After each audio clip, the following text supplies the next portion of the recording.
Kia ora, good evening. Welcome to the Guerin Report, and thanks for taking time out of your Monday to join us here. Congratulations too to all the connections of the big winners of a super day on Saturday, Oaks Day out of Trentham.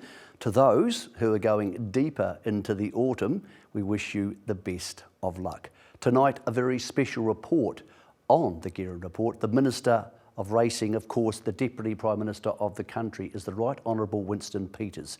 He spoke to us exclusively and very frankly about some of the issues in your industry.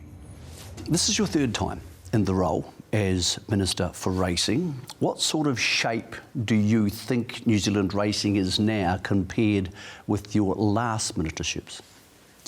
Well, we've got to have regard for the second outbreak of COVID-19 in 2021. And if you look at coming back twice, first of all 2020, then 2021, and the lockdowns and all the difficulties involved, it is not in bad shape. I wish it was in better shape, but it's got a growth rate of about 17%.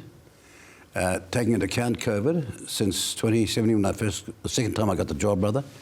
And so if you look at that point of view, that's pretty good. I spoke to you at the launch of the NZB Kiwi and Champions Day 14 months ago, and we were talking about the fact that it is your third time in the role, and with no disrespect to the position, you said to me you wouldn't have minded not taking it. I had the feeling you wouldn't mind passing the baton to somebody else. Is that your feeling about it, or did you want to still have the stewardship over racing at this important time?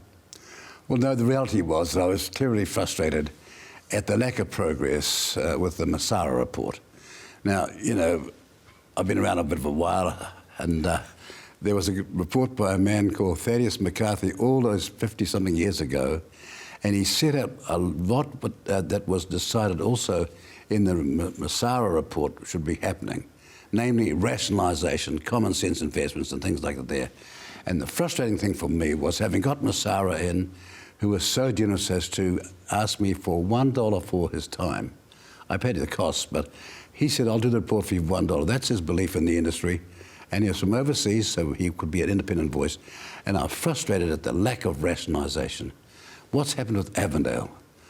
What's happened in other parts of the country when this is an industry that needs to come alive? It could be far bigger than what it is. It should be, by the Irish comparison, something like 3 billion plus. And it can be. We've got everything to do it, but we just haven't got the willingness to accept the structure that we need to modernise and to understand one thing: it's no longer racing or any other sport. It's called entertainment, and get on top of the job. So when I said that, it was more a frustration because, as you know, there's a penchant in the racing industry to lean over the rails, scratch your bum and do nothing. And I hate a lack of progress. Well, John Masara is a friend of the show and a very, very smart man. What do you think hasn't been implemented out of his report sufficiently so far? Well, it's the rationalisation. That too many race courses are going when they should be sort of sorted out, one for each area, each province, to keep the interest in each province. And I've always a strong believer in that, and so was Masara. But some of the costs going forward, in terms of the organisation and planning, when you look at the industry, is reliant upon somebody else propping them up, not them propping themselves up and contributing something to the industry nationwide. You, as a minister in many roles and portfolios, have been an enormous supporter of the regions, which may not be true of everybody in Wellington. Do you think it is appropriate to close some of these smaller tracks if, in fact, the communities involved in those towns and cities want them to keep going? Well, one of the best examples is it's way back 1975, 76, and there's a place called Kumara that's going to be shut down. And the Prime Minister, more or less off the top of his head, said, no, I think Kumara should be kept going. As a consequence, it became an event that was revived, and it was fantastic because it became a part of people's calendars as well. They'd even planned to come down from the North Island to watch it, so to speak. Now, I've been there myself, and guess what? The race was cancelled because the pigs the day before rooted up the ground. And my question is, excuse me, you are not telling me that all the planning and all the effort went into go to Kumara and you let the pigs root the ground up? This is not acceptable. And that's what happens to the decline of an industry when you allow those sorts of things to take over. It's a very good example. I was frustrated. I spent a whole lot of time, took another person, booked in, everything's organised, no races. I know the feeling, and it is a common feeling for many smaller racetracks in New Zealand. Do you think we need more community involvement to see communities, like, for example, in other sports, rugby and league and netball, to say, we need you to help maintain this infrastructure if, in fact, you want to keep this economic boost to these regions? Well, you know, I'll give you an example. This is a racecourse I know something about. It's Dargaville, and Dargaville's not a big town. It's only a few thousand people. But they were being sort of literally shut down, and I decided in a former time when I was Minister of Racing, I'll go and get a whole lot of prisoners out of Ngāwha. I'll buy the paint. I paid for it. I found a paint shop in Auckland that was owned by a former Dargaville boy, and he gave me an absolute discount.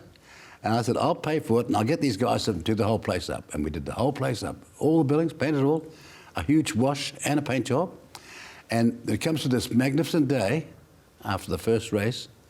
The event is cancelled because there was a drain down the end that needed the proper, culvert put in properly and hadn't been done. That's unacceptable. And I could see from the turf to the surf, tow-roars being an exemption at the event, and bussing in people to come to Dargaville and keep it alive. And alongside that, use the land for some other reason. You know, how come in Ruakaka we haven't got an old people's home there, using all the extra land? Now you've got a 24/7 tenant. We've just got to start thinking outside the square. So maybe diversify the use of the income streams from the racetracks to therefore improve the infrastructure of the tracks themselves. Well, look, all great sporting stadiums, and this is the same purpose, all great sporting stadiums are a 24/7, 7-day-a-week business where sometime you play sport. You see how the manager, you go to AC Milan and all those clubs, or Man U, they're all big businesses. And we've got to get ourselves into the game here. Modernise, start thinking outside the square. It's all about entertainment. But you need the cost to be covered over, and you won't get the cost covered by a one-day race event. What would also be a 24/7 job is being Deputy Prime Minister of the country, Minister of Foreign Affairs, and of course Minister for Rail. With those other portfolios and duties, how much time does it give you to help the racing industry? And when you can't do it, who is involved? What departments or other people help you with the racing portfolio, Minister? Well, first of all, out in the industry, you've got the experts who you can trust, and then you've got the experts in inverted commas who are so parochial that they would say a thing like this to me once. This is way back 2005, 2008. And I decided that New Zealand racing was going to make a comeback in any way internationally. It had to have big races. And so I said, we're going to have 10, or in this case 9, 1 million plus races. And the dogs will be 250. And guess what? The industry, some of them said to me, oh, we don't want that. What do you mean you don't want it? Well, we think we should put it at a lower level throughout the whole industry nationwide. And I said to them, look, I never campaign on this. I never promised you to do it. I just have an idea that we can lift the whole performance, and if we want to get international attention, you cannot be getting international attention with peanuts on race day. So I was frustrated in the extreme about that, because my thought was, what did you do about getting the industry's costs up, the industry's benefits up, and the race returns up? You used to win a race one time and look after the horse for the rest of the year. Now you've got to win 4 or 5 races. See what's wrong with it? So I want to go back to basics, so to speak, and also set out to double the horse numbers like we could. Everybody might think I'm dreaming, but I'm not. I've been to China. I've seen the future that's coming, and I think we should get ourselves going, because we've got the grass like no other country's got. The quality of our grass is world class. We've got an extraordinary number of people from all races and indigenous backgrounds who are horse mad young people. That's all they want to do. We've got the space and room to do the job. So we need to step it up. I want to see the racing industry be looking at $3.2, $3.5 billion and show other parts of the economy what can be done when you've got a vision and a plan. We have had an enormous economic injection via the Entain TAB deal. I know you have spent time with the executive team from Entain. How do you feel that deal is going, and how do you feel the progress it is bringing to New Zealand racing is going? Well, look, to be honest with you, I didn't come down the last shower. I didn't sign that deal. I've read the contract more thoroughly than most have, I can tell you now. But my point is I've inherited a set of circumstances. My job is to make sure it works as fast as possible. And that's why the legislation we've got will be passed by May and access us the $100 million that the racing industry entered the contract for in the first place. Okay, so you tabled the legislation to stop us losing betting revenue to overseas operators who provide little or sometimes no compensation to the industry. Where does that legislation sit at the moment through the select committee process? When does that start, and you expect it to be passed by May? Well, first of all, we discussed it with other political parties across the divide and said, look, we're not here to do anything but get the industry to its maximum returns, and also to get the industry to being a major contributor to the economy in terms of its obligations as the racing industry. That is before the select committee now. It should be through by May, as we promised. Okay, as Minister for Racing, how do you ensure New Zealand punters get the level of service and betting opportunities once that legislation is passed? Is that a job for your ministry, or is it in fact the role of New Zealand's TAB regulatory arm? Well, you could say all of those things, plus the third one is go and get a pitchfork, and if they don't do it properly, give them a prod in there, you know where, because that's what happens. That's what happens. Do you remember how long in the previous administration and how much money they spent on the TAB? It was tens and tens of millions for a TAB that didn't work. We can't have that sort of failure. So what you've got to do, and you asked me before what I've done in the racing industry, well, I've tried to find the experts I trust, seriously, who are committed not for themselves, but for the industry because they enjoy it. And I've had a chance to talk to some very fine minds and some very fine trainers whose purpose is to be part of a racing industry that they can be proud of and be worldwide respected. So that's what we do. Yourself aside, Minister, do you feel there is any support base for racing inside Parliament, or in fact inside your coalition partners? Well, most certainly they, when I say that, Bailey was an excellent supporter because he knew something about it. He's a very bright guy. Sad to see what's happened with him, but he was a very bright guy, so I used to trust him. McKelvey was a former National Party person who understood the racing industry as well. He was in Parliament for quite a long time. You could try and find the people who get a grasp of it, and you'd be surprised that the ones who are open to it when you explain what you're doing.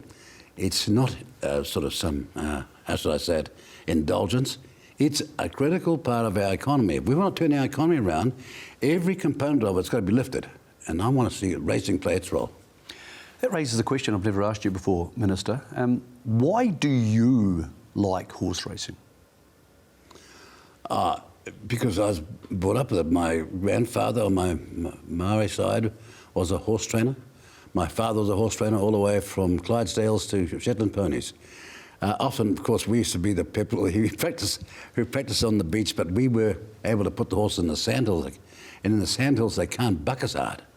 So the chances of you taking off in the sandhills is very, very difficult. On the hard beach, it's a different story.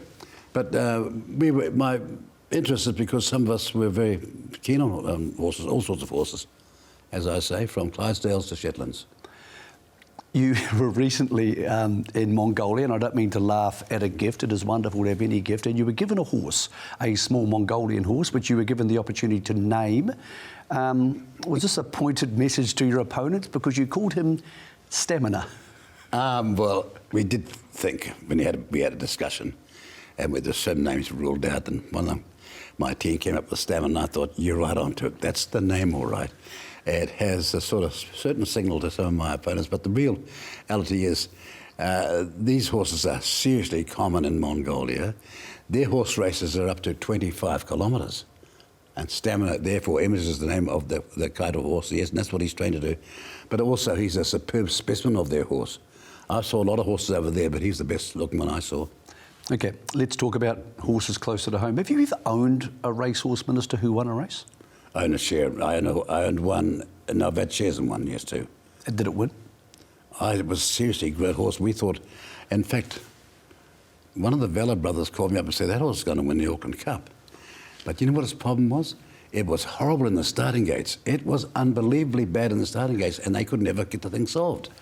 As Minister, are you allowed to bet, or are you any good at betting if you are allowed to bet? I don't bet very often at all. In fact, nearly every time I've made any money at all is because I've had the luck of somebody calling up, as somebody did. He said, look, this horse is racing in Randwick. It's coming out of Canberra. This is in Australia, and it ain't there for a joke. And I thought, well, actually, he's quite right. I said, what's it paying? He said, it's paying about 29 to 1, maybe 35 to 1 by the time he gets there. The 35 to 1, now that's pretty serious odds. And I thought, this guy knows a bit. So I got somebody to go up to the TAB. And now later I reflected, I thought, no, they're up on a double that. Well, I made so much money, I put it on the mattress. Oh. They couldn't pay it. Sound economic advice. Now, and also I remember being going up to see in England. I'd gone down to Churchill, famous Winston Churchill's place where he lived, Chartwell, to look at the artificial race courses, because we're getting them for New Zealand. Now, let's face it, whoever promised that and delivered them? But all 3 artificial race courses are here now in our country. But while I was down there, the Grand National was being run in the UK. And I saw this horse and looked by his legs and everything else, so I put some serious money on it. It won that year and won the year after that.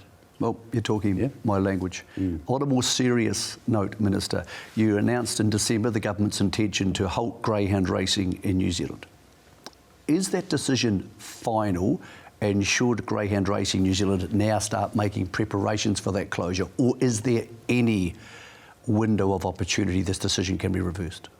Look, it's the worst. Sometimes decisions in politics are really difficult. There's no pleasure, and it's the worst thing you've got to face, but you have to do it.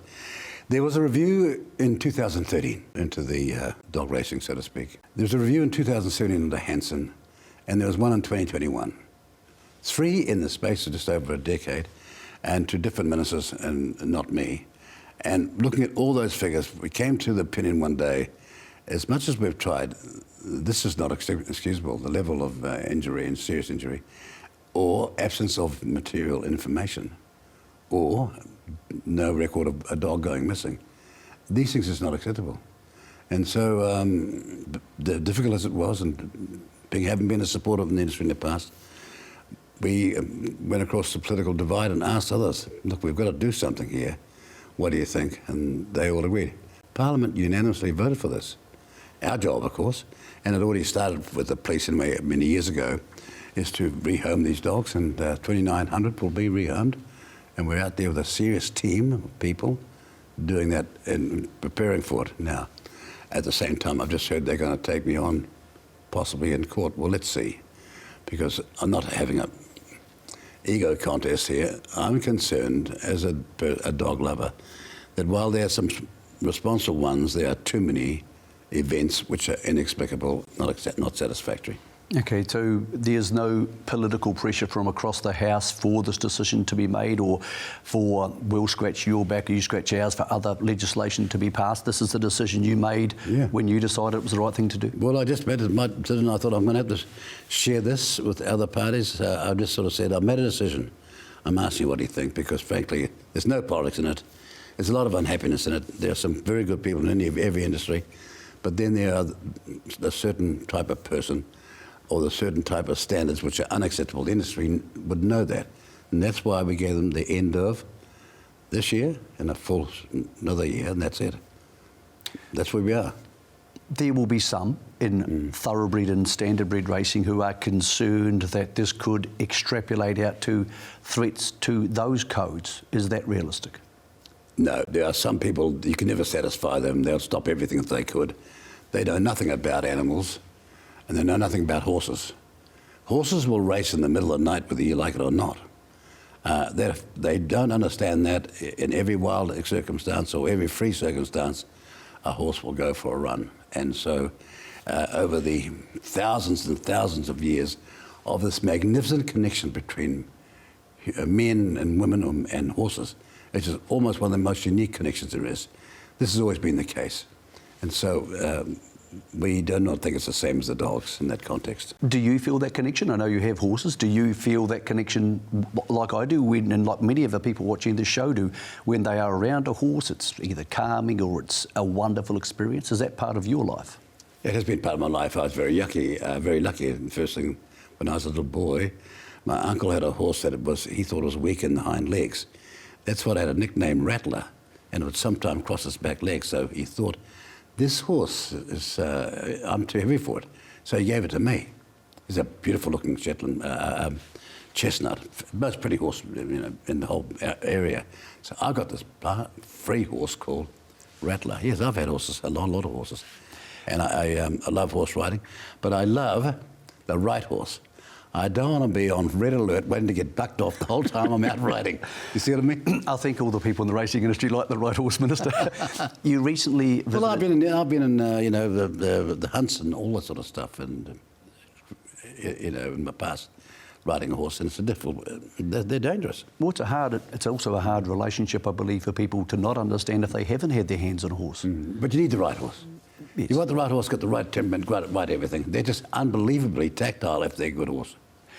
Minister, recently you were in Saudi Arabia and you met with Prince Bandar bin Khalid Al Faisal. Now, he's the chair of the Jockey Club up there, and he's also the commissioner of the Equestrian Society.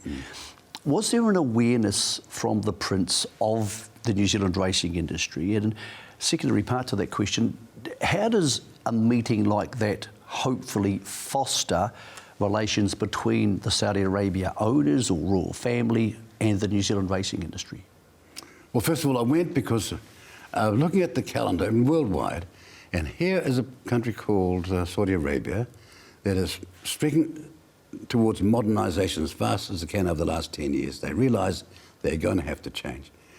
But I saw that we have the biggest, most expensive race in the world, and we've got a guy called Joseph Parker's fighting, which means that maybe New Zealand get a whole lot of attention we wouldn't ordinarily got. And that's why we did it, instead of around there. And he hosted us, which was fantastic. And so I had a chance to tell him, you've got investments all over the world in the racing industry, but you're missing out on one glorious chance. And I said to him, I was at the Melbourne Cup once, and you guys were all there, you were all owners, and your horse was coming really bad. The helicopter was leaving the race course before the horse race was over. If you go and invest in New Zealand, you can stay there with the helicopter because you've put in the cup.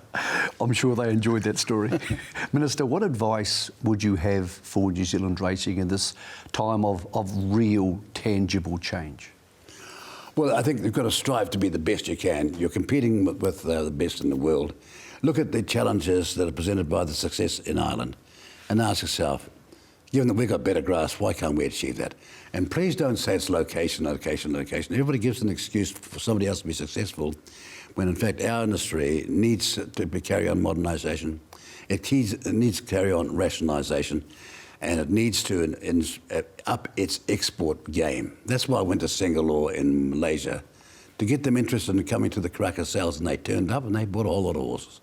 We've got to lift our game. Minister, question without notice. You've been a politician for as long as I can remember. Why? Do you want to rephrase that? I'm not a very political person, Minister. That's okay. Why would you still want to do this? A man of your experience, you've been fighting these battles which seem to be on all fronts as a politician for such a long time. Why do you still want to be involved in politics? Why would you still want to be Minister for Racing when you've done more than enough public service for 3 people's lifetimes? The reality is that the world has changed dramatically, and nothing more than just right here, right now. And in my view, it's not a matter of modesty, but this country seriously needs experience in politics.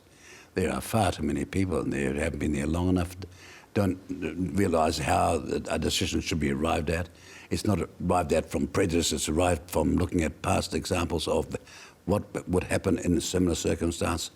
Experience matters like nothing else before. It matters whether it's rugby, whether it's horse racing, and it matters in politics. The second thing is, of course I could be sitting around in old people's home, but what a terrible way to live your life. You know what I mean? I worked out when I was a young person, and I figured out when I was very, very young, that if you take in your infancy and the time people sleep when they're kids or when they get older, that some people at about 80 years of age would have been asleep For 32 years of their life, they've been asleep. That's Rip Van Winkle plus 12 years. And I thought, I don't want to live a life like that. I want to be out there and getting stuck in as hard as I can, and seeing as much as I can, and being involved as much as I can. And I actually enjoy it. And just one thing, a friend of mine, or acquaintance of mine, seriously, is Mahathir. He came back after being the Prime Minister of Malaysia for 21 years, many years later, and became the Prime Minister at 93 years of age. And he's still bouncing around almost 100, coming up to 100, advising their government. I met a guy called Strom Thurmond in 88, who went on to be 100 years old in the American Congress from South Carolina. And I'll say to people that my previous press officer who fought in Malaysia and was a soldier all the way from Roy, said to me, Winston, give me some good advice. Don't act your age. It's great advice. Minister, thank you for taking the time to join us, but more importantly, because most people in the racing industry never get a chance to thank you for synthetic tracks, thank you for supporting the racing industry when it felt like we were political pariahs, and thank you for everything you've done which has enabled us to get to this level. We look forward to further conversations by the Well, I want to sound tell you of something. it in the years to come. I first asked for the job in 2005 because I want to prove that my economic theories work. If you invest in this industry, you get a massive return. And in the first year of the cracker sales after that, the average sale price per colt went up 68%. And I went in to see Michael Cullen, the then treasurer, and said, see, finance minister, I've proven all my theories, the economic theories, in one event. Minister, thank you. Some very compelling comments there from the most powerful man in New Zealand racing, especially around the future or non-future of greyhound racing and about racing in the regions and what we also need to achieve as an industry heading forward. We thank him for taking the time to come and sit with us. Next week, it's the last of our series on the Guerin Report. We've had so much fun over the last 30 weeks, dating right back to JMAC in early September. The best of will show you some of the quotes, some of the things we learned. You can join the conversation. Reach out to us on Trackside, Insta, on Twitter. Tell us what you enjoyed about the series and we'll see if it can make our best of show. Next week, the Guerin Report, the best of, at 8 p.m. on Trackside.